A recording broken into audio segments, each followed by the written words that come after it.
This is the true story of one of the most haunted places in Ohio. This story begins with a man named Jonathan Koons.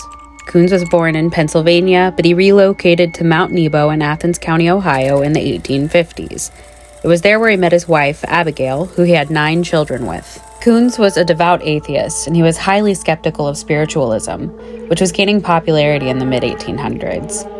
He set out to disprove mediums and psychics until a local medium informed him that he was an extremely powerful psychic himself, and that his children all bore the same gift. Koons began having his own communication with the spirits, who expressed that they wanted him to build a spirit room where he could hold seances and communicate more easily. The requirements for the room were very specific.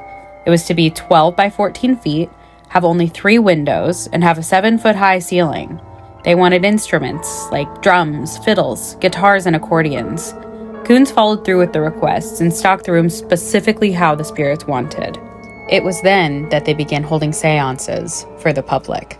People traveled from all over the country to witness with their own eyes the incredible communication that the Koons family was able to conjure up on Mount Nebo, and all these sessions were free to the public. There are many first-hand accounts of how the seances typically went.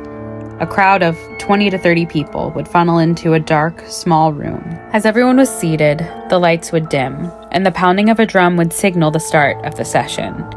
Instruments would begin playing on their own, and they'd float around the room above the heads of the audience members. Unearthly singing in different languages would accompany these instruments. It would begin very softly, as if from far away, but the voices would grow louder and louder until the music was deafening, filling the tiny dark room with such boisterous noise that it could be heard for miles. People who attended said that the music was both beautiful and haunting. After the concert would end, voices would manifest, claiming to be ancient angels, and they said that they belonged to a race called Adam. John King was said to be the loudest of these specters, and his voice would sound from a tin horn as the spirit led the seances. Hands would manifest out of thin air and reach out and touch those who attended the sessions. People would hear voices whispering in their ears. Sometimes, anonymous attendees would have their names called out from the dark. Multiple witnesses attested to observing a ghostly hand scrawling on a piece of paper so quickly that it became a blur, and it was able to fill the page completely within minutes. Some of the writings by these spirits have been recorded in a book called A Book for Skeptics. The encounters that the visitors had at these sessions were truly transformative. The efforts that many went to just to reach the Koons farmhouse were tremendous, traveling miles on foot through steep hills all the way to the top of one of the highest peaks in Athens.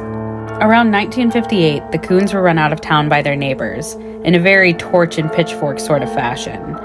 The spirit room was burned down, and their farm was destroyed, so the Koons left Athens County and decided to share their spiritual practices elsewhere.